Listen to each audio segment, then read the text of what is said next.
I took a cruise aboard Princess Cruises' newest Royal Class ship, the Discovery Princess.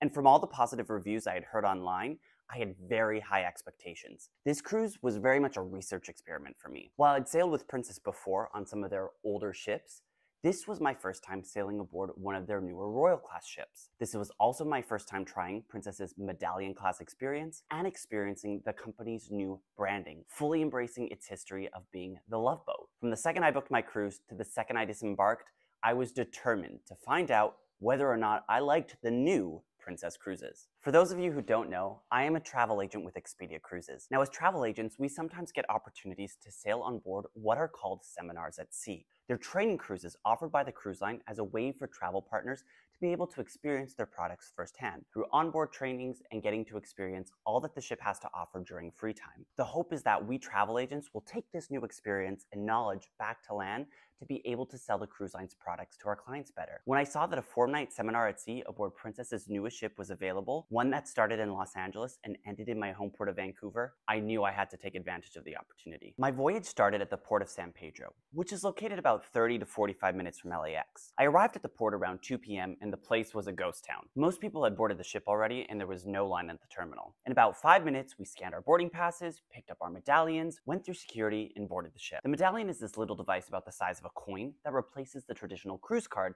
that all guests are issued and acts as your room key, onboard credit card, and boarding pass to get on and off the ship. As this was my first time sailing with a medallion, I had no idea how much this little device would have a significant impact on my onboard experience. We first boarded the ship through the beautiful piazza. The piazza has been a staple on all of Princess's ships since its introduction on the Crown Princess in 2006. The piazza is the name that Princess gives its 3-story main atrium, and it's supposed to resemble the classic piazzas, or town squares, that you find throughout Italy, boasting cafes and restaurants, shops, and live entertainment. While the piazzas on the previous ships were lovely, the elegance, beauty, and grandeur of the piazza on the Discovery Princess really took the space to the next level. After completing our muster drill, we went directly up to our stateroom, which was on the same deck as the main pool area. As part of the seminar at sea, I was booked in a standard balcony cabin. This cabin felt very similar in decor and feeling to previous Princess staterooms I had had. One thing I find with Princess is that their cabins feel a bit smaller compared to other cruise lines. I think this is due to the walk-in closet layout that their rooms have, where the closet and the bathroom are separate from the rest of the cabin. And because of this, there is no additional seating area that you tend to find in most other standard balcony staterooms. The bathroom was very clean and functional, but this class of Princess ships still uses shower curtains compared to a hard shower door that most cruise lines have transitioned to. Mind you, one thing I learned during my seminar at sea training is that Princess's newest class of ships, the Sphere class, will now feature both a seating area and a shower door in all standard stateroom categories. I know it sounds funny, but all of the travel agents in the room were very excited about this news. For those of you who have taken a shower in a small cruise ship bathroom, you know it's not very fun when the shower curtain starts sticking to you while you're shampooing your hair. A nice little surprise when we entered the cabin was that I actually didn't have to tap any card or pull out any key to open the door. The medallion that we were given at check-in has an RFID chip in it, and there are sensors all around the ship. When you walk up to your cabin door, the sensor picks up that you're close by. A little picture of you pops up on the screen, the door handle turns green, and the door unlocks. It's a subtle thing, but man, was it a nice feature, especially when you're walking in with a coffee in one hand and a cookie in the other. We were booked on what is called the Princess Plus package. Princess Plus is the cruise line's new all-inclusive rate program that was introduced a couple of years ago. While the inclusions have altered slightly since then, at the time of my sailing, Princess Plus included a classic drinks package, included Wi-Fi, prepaid gratuities, or what Princess calls crew appreciation, a couple of exercise classes to enjoy throughout the cruise, an unlimited fresh squeezed juice bar in the main buffet area, and a couple of deluxe desserts to enjoy each day. If guests really want to splurge, they can upgrade further to the Princess Premier package. I think that Princess has some of my favorite bars and cocktails at sea. While a lot of other cruise lines have standardized many of the drinks offered at the various bars around the ship, on this ship, each bar seemed to boast a unique menu with drinks exclusive to that location. Bellini's bar in the Piazza crafted some wonderful champagne-based cocktails served in unique glassware, which tasted very elevated and delicious. My favorite bar on board was called Good Spirits at Sea, a new venue that I had not yet experienced on Princess. Not only did this bar have some delicious and unique craft cocktails, but the bartenders were some of the friendliest that I've met on board to this day.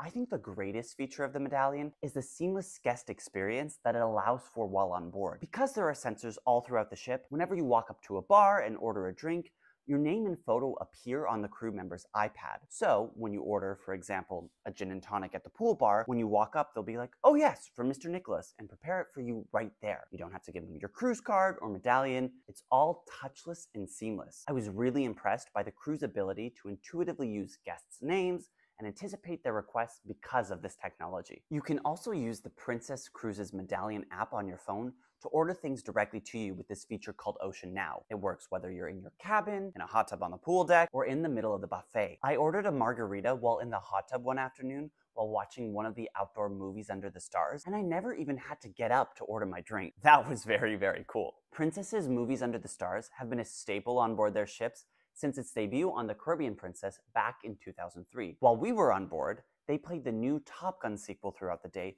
which made lounging by the pool that much more epic. While I do love movies, I was really excited to experience Princess's new live entertainment. Since I had last sailed with them, not only has Princess revamped much of its entertainment in the main theater, but they have also introduced new, smaller pop-up shows throughout the ship, including a new sailaway show on the pool deck and a new Roaring 20s style show during the Champagne Waterfall. I'll talk about that more later in the video. For those of you who don't know, there used to be a very popular TV show in the 70s and 80s called The Love Boat, which actually took place on board a Princess ship. Each week, a new cast of celebrity guest stars would come aboard and just so happened to fall in love while on their cruise. Just over a year ago, Princess decided to really embrace their Love Boat heritage and incorporate it into the company's branding, advertisements, and even onboard experience. From the welcome aboard show on the pool deck to even the sound that the ship's horns made, the Love Boat was everywhere. We even had a special surprise. One of the main stars from the original Love Boat cast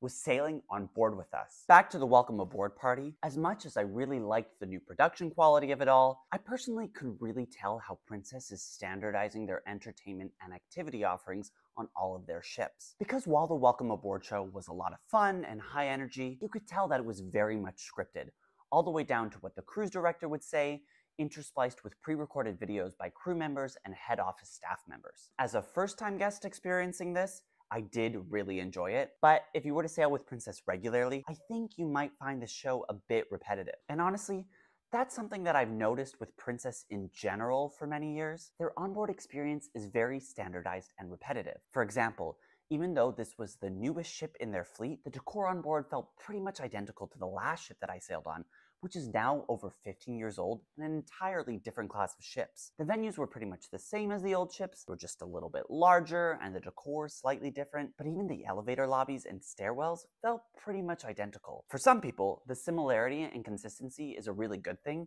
because they know what to expect anytime they go aboard. I personally do prefer a bit of variety when I'm sailing with one cruise line. One of my favorite things about boarding a new ship for the first time is exploring, finding the differences from its sister ships, and enjoying the unique artwork and decor themes. I don't really feel that when I sail with Princess. I do feel really warm and welcomed when I go on board, but I don't feel anything particularly new. However, I am very excited for Princess's brand new ship debuting this year, the Sun Princess. For the first time in a long time, it looks like Princess is freshening up the venues, the decor, staterooms, public areas, and the ship really looks like it's going to be very unique. So it is definitely on my must-sail list. After departing Los Angeles, we had 2 full days at sea, followed by a stop in Victoria, the capital city of my home province of British Columbia, before a late-night sail-in to downtown Vancouver. I purposely wanted a simple itinerary because the time at sea would really allow me to explore the ship in its entirety. The sea days were also important as they would be when we travel advisors would have our seminar at sea classes, and because I was sailing with the travel agent group, I was surprised with a few extra special treats that I wouldn't normally get to experience if I was just sailing as a regular guest. One of those things was getting a tour of the ship's galley, which is the main kitchen on board. For those of you who have cruised before, you will know just how much food is made each and every day. On cruises, you don't have the typical breakfast, lunch, and dinner meals. I mean, you do have those meals, but you also have meals in between your meals because why not? To be able to see the space where these hardworking crew members make literal culinary magic happen was very insightful and inspirational. Another fun thing that we travel agents got to experience while on board was an exclusive Q&A session with the officers and heads of department on board, including the hotel director, the food and beverage director, and the entertainment director. As someone who is a self-proclaimed cruise ship nerd, I always love hearing firsthand from the people on board who make everything run smoothly and properly. However, my favorite surprise on board was the exclusive backstage tour of the Princess Theater with the entertainment director and some of the production staff. As someone with a background in entertainment, I definitely nerded out during this tour. While we were taking the tour of the theater, we were also able to observe the tech crew as they were loading in and building the set for that evening's show, a new original production for the fleet called Spotlight Bar. Princess has always had very strong entertainment, but I feel like in the past, a lot of their productions were very much in the style of traditional cruise ship cabaret shows. While both production shows that we saw on Discovery Princess still had traditional cabaret elements to them, I really appreciated how high energy they were and how modern and current they were, with modern and current music, dancing, and even technology. As I previously mentioned, Princess now has some new, smaller entertainment offerings spread throughout the ship, with some pop-up shows, as I like to call them. A longtime Princess formal night tradition is a Champagne Tower waterfall where they stack hundreds of champagne glasses on top of each other, and guests can get a picture of themselves pouring a bottle of champagne onto the tower. At the champagne event on this sailing, they had a short performance by the main singers and dancers in the style of 1920s Great Gatsby. I really liked the new energy that this show brought to the event. On another evening of the cruise, they had a disco-themed party in the piazza, where the dancers performed again, this time to the Love Boat theme song and other popular songs from that era. At this event, we were also able to have a meet and greet photo op with our two Princess celebrities on board, the Princess mascot bear Stanley and Bernie Kopech, the actor who played Dr. Adam Bricker on the original run of the Love Boat TV show. As someone who watched old reruns of the Love Boat with my parents growing up, this was a really special treat. I think I made my mom a little jealous when I sent her this picture of me and Doc. Our onboard Love Boat celebrity also had a Q&A session with the cruise director on one of the sea days. They mentioned that on the sailing after ours, they would have the actress who played Julie on the Love Boat, Lauren Tews, on board.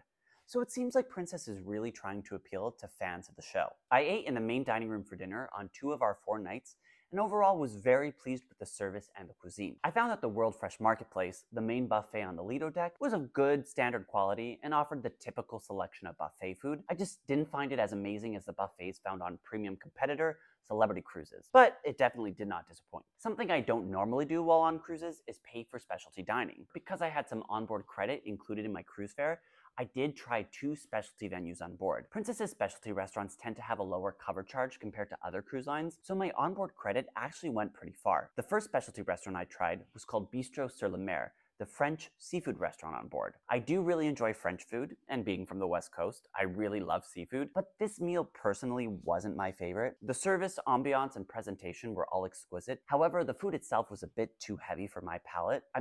I guess that is to be expected with French food. However, I do know that many people love this restaurant, and my friend that I was traveling with especially liked it a lot. The second specialty restaurant I tried was a sushi bar in the piazza called Ocean Terrace. I really enjoyed this meal. Sushi is probably my favorite food, and the chefs at Ocean Terrace definitely did not disappoint. I really enjoyed sitting at the bar and watching the chefs prepare the rolls right before our eyes. While most specialty restaurants have a flat cover charge, Ocean Terrace is priced a la carte, which is actually quite reasonable. If I'm not mistaken, I think an average roll was about $8 to $10, which is pretty similar to what you'll find on land. When we were docked in Victoria on our 3rd day, my friend and I walked from the port into downtown Victoria, which takes about 20 minutes. Having visited Victoria many times before, we just spent a couple of hours out and about walking around before heading back to the ship. If you are visiting Victoria for the first time on a cruise, there is a lot you can do within walking distance of the ship. You can walk to Fisherman's Wharf, which is a cute little village of houseboats along the water that features some fun shops and eateries. Most people walk up to Government Street, which is the center of the city's downtown core. Here you will find the provincial parliament buildings, as well as the famous Fairmont Empress Hotel, where you can have afternoon tea on the original China pattern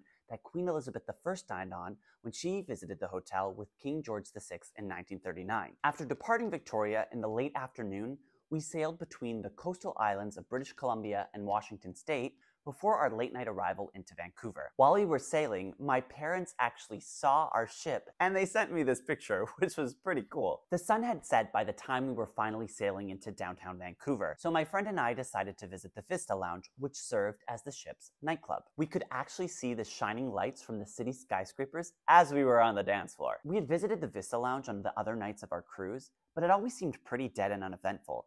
I think because most people decided to enjoy the live singing piano player at the crooner's bar or sing a 90s boy band song at the very packed karaoke held in Princess Live. Surprisingly, the last night was actually the busiest that we had seen the nightclub, which is pretty rare for a cruise. Typically on the last night of the cruise, most people go to bed early because you have to disembark the ship in the morning, but not this crowd. From my experience, if you're the type of person that enjoys dancing late into the early hours of the morning, Princess may not be the top choice for you, since the club seems to be more on the mellow side. But, like I said, the karaoke and piano bar always attracted a lot of people, so there is nightlife, it's just spread out. So if you're more into live music and more traditional evening activities like karaoke, trivia, game shows, then Princess could be an excellent choice for you. Besides the fact that their new ships still look and feel very similar to their older ones, I'm still overall quite pleased with the direction that Princess is taking its onboard experience. I like the new branding with the Love Boat, I really like the Medallion Class experience, and I especially love their new all-inclusive fare options with Princess Plus and Princess Premium.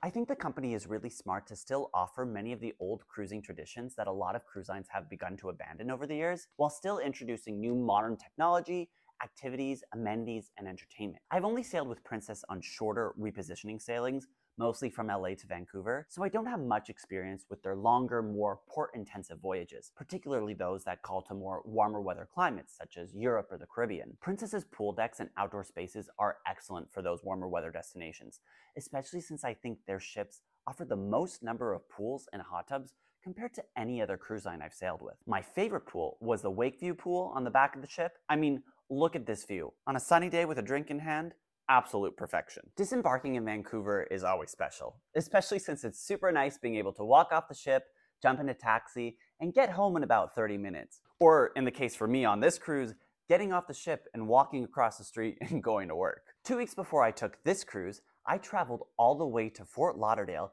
to catch a ship that I didn't even have proper confirmation for until the day before I flew. To be honest, I didn't even know if they'd actually let me on board the ship or not. To hear all about this crazy cruise on one of the most technologically advanced ships in the world, you're gonna wanna check out this video next. You won't believe how much I paid for this cruise.